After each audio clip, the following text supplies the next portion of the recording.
여러분 안녕하십니까? CBS 토론입니다. 당신의 MBTI는 무엇입니까? 최근 몇 년 동안 친구와 연인 사이뿐만 아니라 직장 동료와 교회 교우 간에도 가장 많이 묻고 답한 질문이 아닐까 싶은데요. 약 30년 전 한국에 처음 소개되었던 성격 유형 검사인 MBTI가 2020년대 초 한국을 다시 뜨겁게 달구고 있습니다. 그 원인은 무엇일까? 오늘 그런 주제에 대해서 좀 얘기를 하려고 하는데요. 또 이런 유행 속에서 한국 교회가 함께 고민해야 될 지점도 생각해 보려고 합니다. 네, 두 분 패널 소개해 드리도록 하겠습니다. 먼저 정신실 마음성장연구소의 정신실 소장 나오셨습니다. 안녕하세요. 문화선교연구원의 임주은 연구원 나오셨습니다. 안녕하세요. 네, 오늘 반갑습니다. 반갑습니다. 네. 최근에 이제 MBTI 현상, 열풍 이런 상황인 것 같은데 모르시는 분들을 위해서 우리 소장님께서 간단하게 MBTI가 뭔지 소개 부탁드릴게요. 네, MBTI, 마이어스 브릭스 타입 인디케이터. 마이어스 브릭스가 딸과 엄마 이름이고요. 네. 모녀가 개발한 성격 유형 도구, 성격 검사 도구라고 할 수 있어요. 네. 이제 더 중요한 건 두 분이 심리학적 배경이 있으신 분들이 아닌데 칼 융이라는 심리 유형론, 칼 융의 심리 유형론을 배경으로 어렵거든요. 칼 융의 이론이. 네. 예, 그걸 이제 우리가 접근하기 쉽게, 심지어 성격을 테스트하는 검사 도구로 만드셨죠.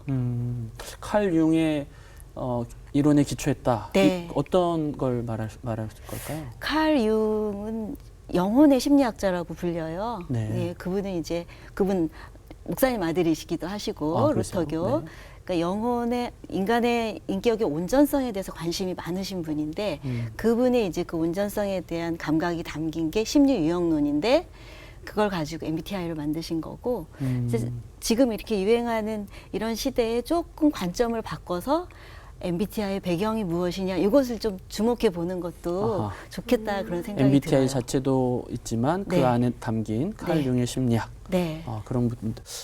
그런데 사실 20, 30대 중에서는 거의 선풍적인 인기인 걸로 제가 아는데 어떤가요? 요즘 유행에 대해서 느끼실 때? 거의 요즘 20, 30대 사이에서는 MBTI가 명함이라고 불리기도 하잖아요. 그래서 명함이다. 새로운 사람들이 처음 만났다거나 혹은 이제 뭔가를 모여서 같이 일을 해야 할 때 서로 이렇게 스몰 토크 주제가 계속 되는 것 같아요. 그래서 예를 들면은 그래도 대체적으로 이 사람이 외향형인지 내향형인지 아니면 감정형인지 사고형인지 정도는 구체적으로는 몰라도 표면적으로 좀 알고 있으면 우리가 조금 더 상대방을 배려할 기회가 넓어지잖아요. 이거는 여담이지만 저 같은 경우는 굉장히 친구들이랑 약속을 잡거나 아니면 여행을 갈 때 계획이 되게 중요한 사람이거든요. 그래서 네. 어디서 어디까지 이동 거리를 가고 또 미리 갈 곳을 예약하고 이런 편인데 그렇지 않은 친구들도 있잖아요. 근데 그 친구들하고 동행을 하면 스트레스를 너무 받는 거예요. 근데 예전에는 그랬는데 이제 MBTI가 선풍적인 이제 인기를 끌고 나서부터 좀 이렇게 된 게 있는 것 같아요. 나는 J고 너는 P니까 그러려니 약간 이런 생각들이 좀 생기면서 혼자 약간 마음으로 어려워했던 것들을 서로 이해할 수 있는 기회가 생기지 않았나. 네, 최근에 예능에서도 아예 네. 이걸 주제로 그런 에피소드가 나온 것도 같은데 최근에 MBTI가 유행하는 거 어떻게 보시나요? 일단 저는 MBTI로 사람들을 돕는 입장에서 반갑고요. 네. 제가 MBTI를 강의한 지가 한 20년 됐는데 네. 20년, 한 5년 전까지만 해도 그냥 교회에서 수련회 할 때 네. 그런 정도였었는데 저는 이제 청년들 많이 만나면서 청년들하고 마음 열고 얘기하려고 연애 얘기 먼저 하고 그러거든요. 아하. 그러면 솔깃한데 지금은 아니에요. 아하. MBTI 그러면은 청년 사춘기 청소년 얘네들도 바로 마음 열고 다가오더라고요. 다 이미 이제 어느 정도 알고 있는 거예요. 네. 다 전문가예요, 제가 보기에는. 그러세요? 그래서 이제 우려점도 있지만 아하. 어쨌든 이렇게 좋은 도구가 많이 알려지는 것은 좋은 일인 것 같아요. 아니 제가 듣기로 그 직원을 뽑거나 심지어 배우자를 결정할 때도 나는 이런 유형의 성격을 갖고 있으니 이런 성격이어야 한다. 이렇게 고민을 할 정도로 MZ세대에서는 이게 되게 대중화가 됐다.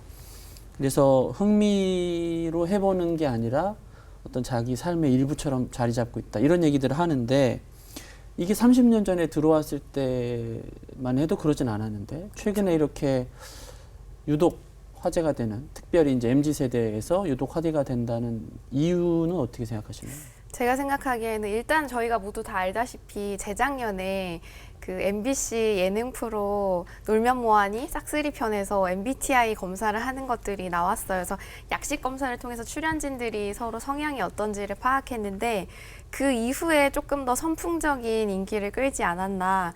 그 이후부터 온라인상에서 MBTI 검사를 이제 기초로 하는 여러 가지 파생된 심리 검사들이 약식 검사들이 돌아다니고 있고 뭐 나에게 어울리는 여행지는 아니면 나와 맞는 이상형은 아니면 뭐 나를 대표하는 꽃은 뭐 하마 뭐 그런 색깔은 이런 것들 여러 가지를 이제 검사를 하더라고요. 그래서 뭐 예를 들어 ENFJ가 화날 때는, INFP가 청소할 때는 이런 굉장히 구체적인 상황과 관련된 밈이라고 하죠. MBTI 밈.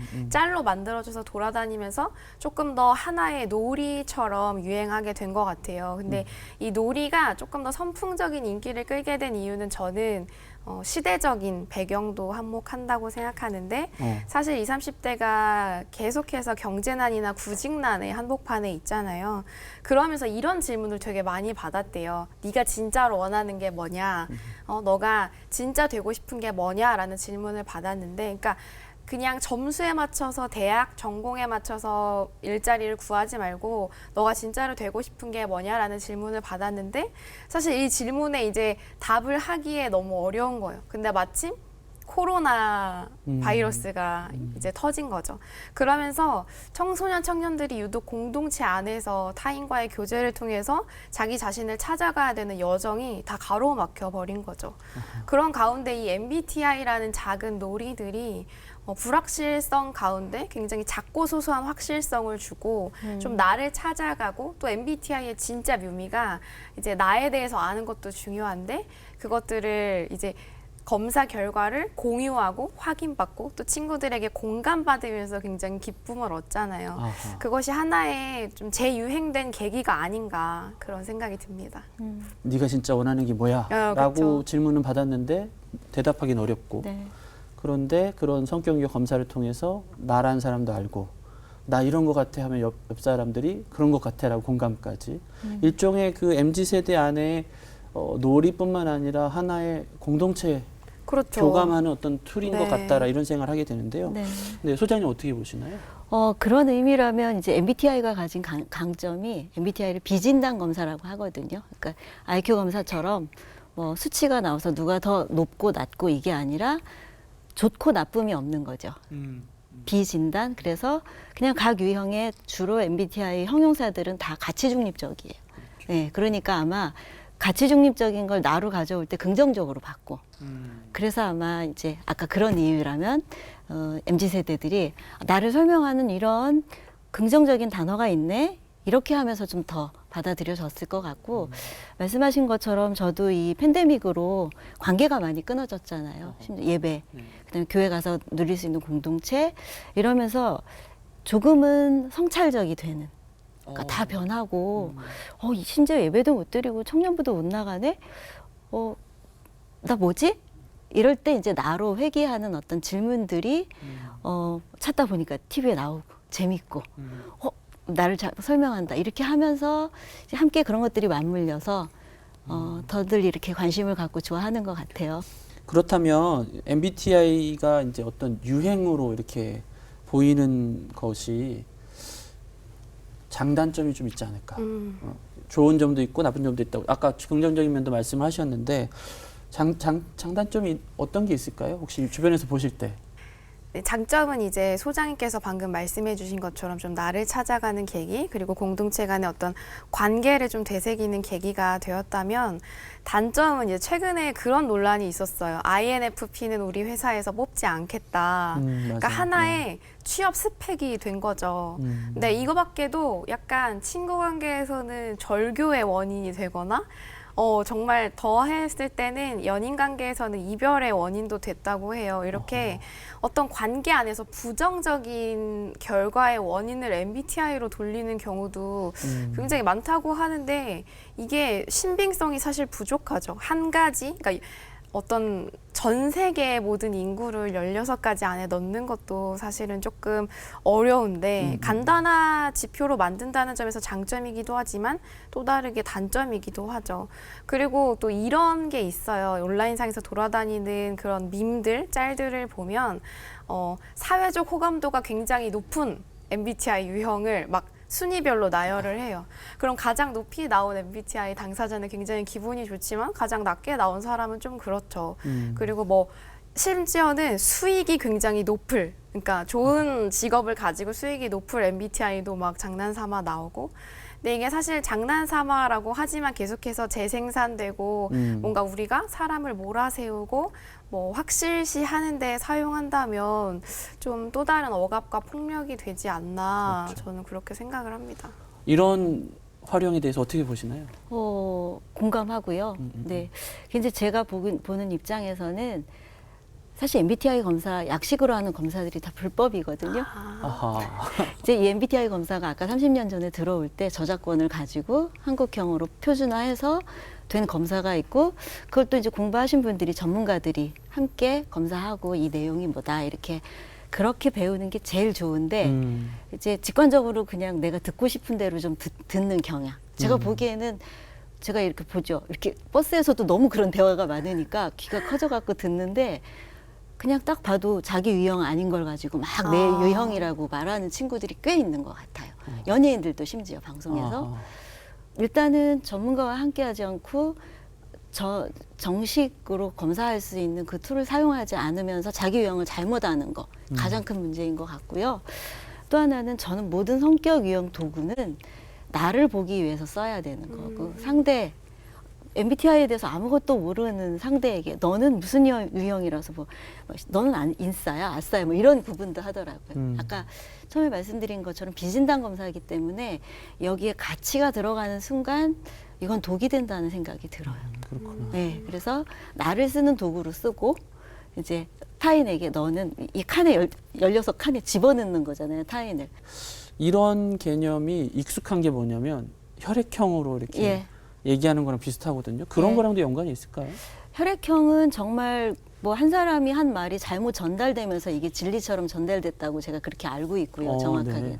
근데 MBTI는 사실 과학적인 도구예요. 심리학적으로 통계의 신뢰도 타당도를 다 거쳐서 그렇게 해서 된 결과이기 때문에 16가지 유형으로 사실 인간을 성격 유형으로 설명한다는 건 일면을 설명하는 거죠. 그런데 매우 과학적인 도구인 건 맞고요. 잘 사용하면 16가지 유형의 틀로 나를 보면서 나를 객관적으로 볼 수 있는 아주 좋은 도구죠.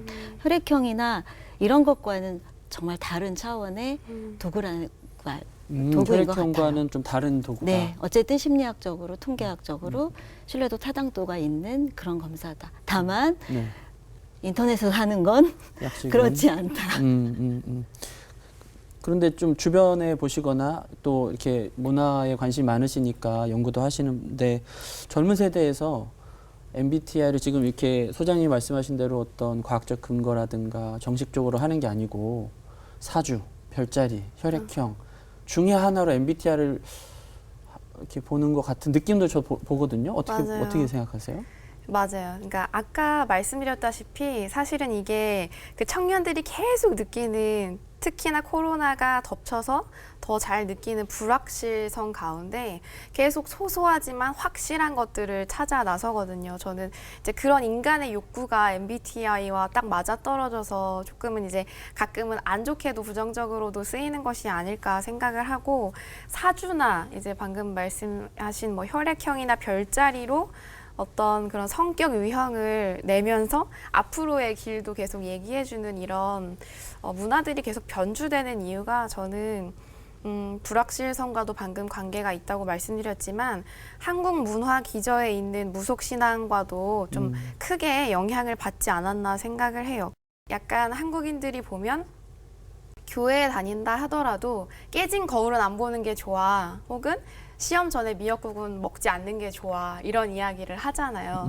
이제 그런 의미에서 저는 이게 나쁘다고 말하고 싶진 않아요. 왜냐하면 저희가 한국인이잖아요. 한국 문화 안에 있기 때문에 이런 것들이 당연한데 다만 이런 것들을 저희가 인식해야지 그 다음 단계로 넘어갈 수 있을 거라고 생각하는 거예요. 기독교인들이 우리 안에 어떤 미래에 대한 확실성 그리고 알고 싶음 뭐 확실한 약속 이런 것들을 계속 하나님께 요구하는 어떤 욕망들을 가지고 있다는 것을 좀 알아야 그 다음 단계로 나아갈 수 있지 않나. 그리고 최근에 MZ세대 사이에서 그 타로가 엄청 붐을 일었거든요. 저는 이것도 비슷한 맥락이라고 생각하는데 교회 청년부를 살펴보니까 청년부에서도 굉장히 많은 친구들이 타로점을 보고 왔대요. 재미삼아. 막 홍대 거리, 뭐 건대 거리 이렇게 되게 다양하게 타로점이 있잖아요. 근데 우리가 앞서 말했다시피 기독교 안에도 이런 무속신앙에 약간의 그런 것들이 있다고 인식을 했을 때 이 아이들에게 너네 왜 그런 걸 보고 왔어? 너네 전혀 그리스도인답지 않아 라고 말할 게 아니라 이 아이들이 20, 30대를 보내면서 굉장히 불확실성 속에서 확실함을 추구하고 있고 욕망하고 있구나 이런 점들을 조금 우리가 파악하면서 동시에 교회 안에서는 그런 어떤 우리 안에 신앙적인 잘못된 가르침이 없었나 왜곡된 신앙적인 모습이 없었나를 먼저 좀 되돌아보고 다음 세대 아이들과 대화를 해야 되지 않나 좀 그렇게 생각을 합니다. 이런 부분은 제가 들기에 그냥 가볍게 여길 수 있는 건 아닌 것 같은데 들으시면서 어떠신가요? 일단 저는 청년들이 또 교회 청년들은 또 MBTI 많이 익숙하잖아요. 그렇죠. 이전부터 네. 이제 그게 더 MBTI에 몰입하는 것은 우리가 받는 교회 너는 있는 그대로 사랑받는 자야. 인간관이 있잖아요. 하나의 형상이야. 그런 얘기를 굉장히 많이 듣는데 말씀하신 거 나의 현실은 막막해. 누가 날 있는 그대로 사랑해줘? 나는 실패자 같고 이런 느낌을 가지고 있을 때 사실 이제 저는 MBTI로 이름이 붙여졌을 때 가장 많이 제가 뭉클한 거는 이게 전 잘못된 건 줄 알았어요. 제 성격이 잘못이 아니라 그냥 저의 고유함이거든요. 이런 걸 발견하는 것이 저는 그런 의미에서는 우리 교회 안에서 사랑받는 자, 하나님의 형상, 이 인간관에 대해서 던지기만 하고 잘 가르치거나 그것을 체험적으로 느끼게 하지 못한 것들을 MBTI에서 느낀다, 청년들이. 그래서 이제 그렇다면 나아갈 방향도 생기는 거겠죠. 그런 이런 부분이 필요하구나. 구체적으로 어떻게 사랑받는 자인지를 말해주고 설명해주는 것이 필요하구나. 그런데 그렇죠. 안타까운 건 그렇게 쓸 수 있는 도구가 제가 보니까 아까 뭐 어떤 유형은 뽑지 않는다. 뽑지 마라. 네. 이게 뭐 아싸다. 뭐 인싸다. 이런 것들은 정말 안타까운 일이다. 이런 얘기를 이런 얘기는 걸러들었으면 좋겠다. 그런 생각이 들죠. 지금 저희 신앙생활에 MBTI가 어떻게 적용될 수 있는지에 대해서 말씀을 해주신 것 같은데요. 간혹 그 MBTI 도구를 이제 설명해주면서 선교하려고 이렇게 도구를 사용하는 얘기도 제가 들은 것 같거든요. 그런 사례에 대해서 들으신 적이 있는지 또 어떻게 생각하시는지 여쭤보고 싶었는데요. 맞아요. 그러니까 저도 이제 문화선교연구원에 있으면서 가끔 이제 교회랑 트렌드랑 연관해서 이전에 쓴 글들이 있는지 늘 검색을 해봐요. 그러고 보니까 이제 뭐 선교단체나 뭐 대학 선교단체나 아니면 각 교회에서 이제 각종 심리 검사를 통해서 특별히 요즘 이제 유행하는 MBTI를 통해서 선교의 목적으로 사용하려는 경우가 많이 있더라고요. 근데 저는 긍정적으로는 봐요. 왜냐하면 사실 이 MBTI가 어떻게 보면은 좀 잘 팔리는 소비 콘텐츠다라는 것을 이제 기업이나 아니면은 대중문화 콘텐츠 제작자들은 캐치를 했거든요. 그래서 유튜브를 봐도 굉장히 뉴미디어의 콘텐츠로 만들어진 MBTI 그 재미있는 영상들이 되게 많아요. 많은 청년들이 와서 거기서 공감을 하고 막 어떻게 보면 댓글들 보면 되게 치유도 받고 감동도 받고 이런 콘텐츠들이 많고 혹은 굉장히 MBTI를 이용해서 마케팅을 하는 경우 뭐 ENFP가 좋아하는 여행지는 여기입니다 이렇게 하는 막 관광 마케팅도 봤어요. 그리고 막 MBTI가 쓰여 있는 옷이나 액세서리도 굉장히 많이 팔고 있더라고요. 실제로 이걸 누가 사나 하는데 좀 잘 팔리고 있거든요. 근데 이런 트렌드를 교회도 인지를 한다는 거잖아요. 청년들이 원하는 트렌드를. 그래서 우리도 이것들을 읽어냈고 또 이것들을 사용할 수 있다라는 모습을 보여주는 것 같아서 굉장히 하나의 노력이라고 생각해서 저는 긍정적으로 생각하는데, 단 이제 요즘 길에 지나다 보면 이단들이 MBTI 검사 해드릴까요? 뭐 도형 검사, 심리 검사 무료로 해드릴게요. MBTI가 어떻게 되세요? 제가 좀 고민을 상담해주고 싶어요라고 접근을 신종으로 그래요? 한다고 하더라고요. 그래서 그런 경험을 한 주변 지인들이 굉장히 많았어요. 그런 부분에 대해서는 좀 저희가 심각성을 알고 좀 지양을 해야 되지 않나. 알겠습니다. 네. 근데 저는 그런 생각을 합니다. 그러니까 이거는 이제 확실히 문화선교 연구하니까 요즘 트렌드에 밟고 그런 걸 이용하면 젊은 사람들이 교회나 어떤 이런 프로그램에 관심을 갖게 되고 주의를 끌게 될 것 같아요. 그런데 그 MBTI가 하나의 그런 선교 전략 도구처럼 이렇게 사용되는 거 아닌가, 소비되는 거 아닌가, 그런 생각이 드는데 어떻게 보시나요? 저는 그렇게 써야 한다면 정말 잘 연구하고 잘 준비된 분들이 이걸 미끼로 교회를 오게 하는 게 아니라 이거에 복음을 담아서 그렇죠. 그렇게 상담을 해준다든지 아니면 뭐 대화의 그 시작을 만든다든지 뭐 그렇게 하는 건 좋을 것 같고요. 뭐 저는 조금 더 나가서 그냥 제가 MBTI 애니어그램 이런 거 강의하는 걸 누가 듣고 그 사이비에서 나온 전단지를 사진을 찍어서 저한테 강의 듣는 집사님께 그걸 보냈대요. 이거 어디 사이비에서 나온 전단지인데 MBTI 애니어그램을 가르쳐 준다고 한다. 너한테 강의해 주는 사람 지금 사이비 아닌지 한번 확인해 봐. 이렇게 하면서 저한테 웃으면서 보여주더라고요. 근데 저는 사실 MBTI 자체를 우리가 분별력 있게 크리스찬이 거기 가면 안 되겠죠. 친구들이 가려고 한다면 도와야 되겠죠. 근데 교회에서 어설프게 MBTI를 사용하느니 만약에 그쪽에서 MBTI를 잘 사용해서 이분의 성격 유형을 이해해서 자기를 잘 발견하게 돕는다면 뭐가 더 나은 건 아니지만 어쨌든 그렇게는 사용할 수 있겠고 선교의 도구가 된다. 이거는 조금 많이 고민해봐야 되는 일인 것 같아요. 그렇다면 MBTI를 이제 우리 기독교 혹은 교회 사역자들이 이렇게 가지고 와서 우리 성도님들이나 아니면 우리가 주로 말했던 MZ세대 청년들에게 줄 수 있는 유익이랄까? 네. 그런 건 어디 쪽으로 더 가야 된다고 보시나요? 저는 순서가 있다고 생각이 들어요. MBTI를 청년들에게 좀 제시하고 안내할 때 그렇게 하고 있는데요. 제가 예전에는 검사를 다 하면서 강의를 했거든요. 검사가 의미가 없어요. 아하. 왜냐하면 되고 싶은 내가 있고 부모가 되라고 하는 나도 있거든요. 대부분 청년들이 내가 되고 싶고 선망하는데 체크하고 그것을 가지고 나야라고 우기는 경우가 있어요. 드물게. 이런 때는 가장 돕기 어려운 것 같아요. 그래서 제일 먼저는 트루 타입을 찾게 도와줘야 되고 쉽게 내가 보기에 인상으로 볼 때 너 이거야. 이거는 정말 하지 않아야 할 것 같고요. 일단 트루 타입이라고 해요. MBTI에서는. 근데 검사로 나온 결과가 트루 타입이 아닌 경우도 있고 검사하고 트루 타입을 찾고 제일 좋은 건 아까 제가 가치 중립적이라고 했는데 내 유형을 좋아하는 게 첫 번째예요. 어허. 어떤 유형이 됐든 내 유형을 좋아하고 내 유형을 좋아하다 보면 여기에 부여된 어떤 능력을 잘 쓰겠죠. 외향형들은 나서고 분위기를 만들고 이끌고, 내향형들은 가만히 자기 자리를 지키면서 들어주고 또 다 들어준 후에 또 자기 이야기를 하면서 좋은 아이디어를 내고, 그렇게 한 후에 그렇게 충분히 머물면 이게 MBTI 대극이니까 외향인 사람은 내향이 아니잖아요.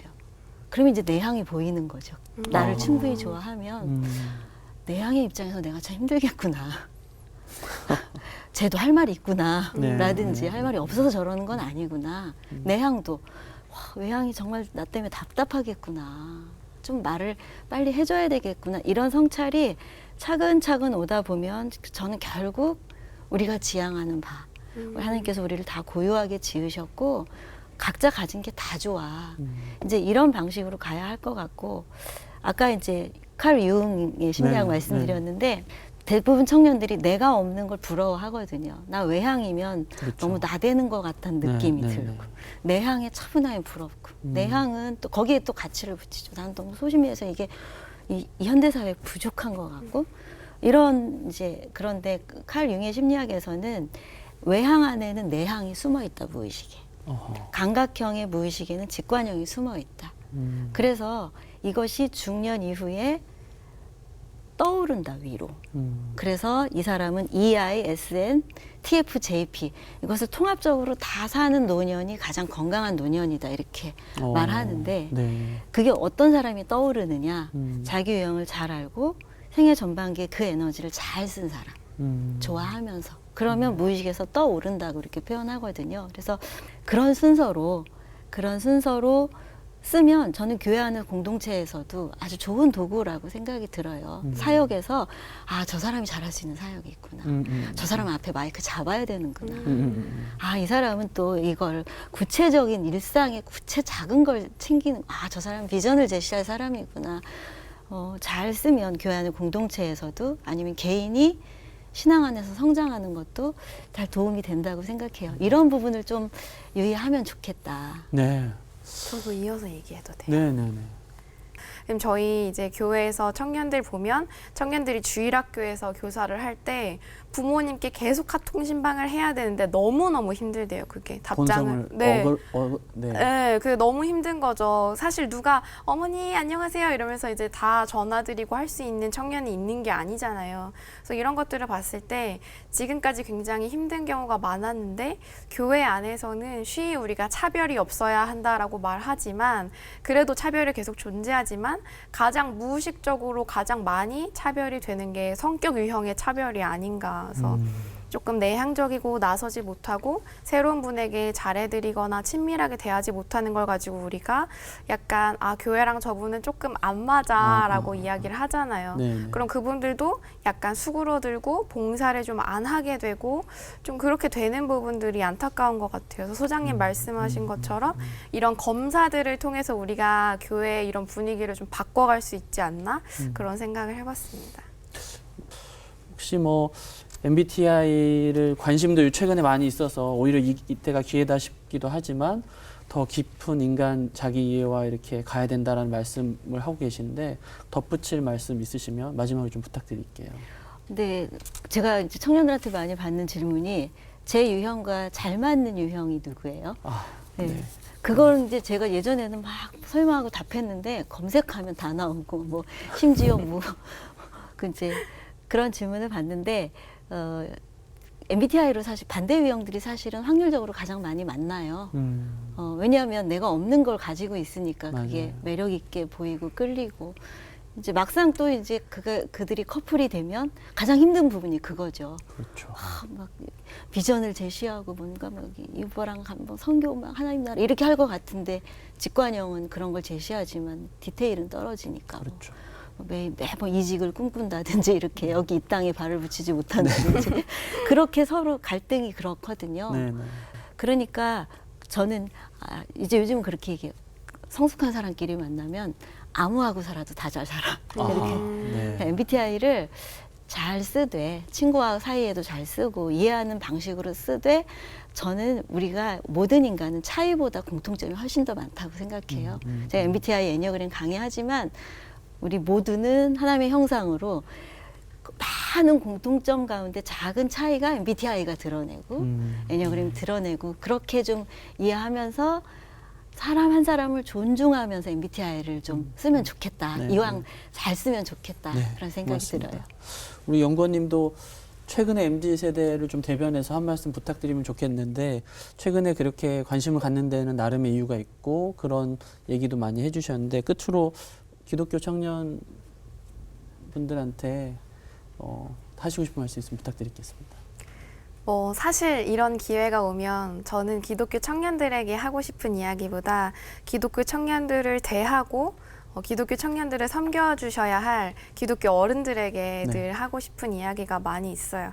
근데 이제 교회에서 보면은 사실 교회 학교를 보면 신앙교육을 하는 그 목회자나 혹은 교사분들이나 또 청년들을 대할 때 보면 신앙교육이라는 특성상 그 전달자의 신앙 색깔이 자꾸만 주입이 돼요. 이게 더 옳은 길이다, 더 맞는 길이다. 근데 사실 고유의 성격마다 하나님을 사랑하고 신앙하는 모습이 다 다르거든요. 그래서 신앙하는 태도, 그리고 예전에 참여하는 모습, 그리고 뭐 성도들과 관계 맺는 속도도 다 달라요.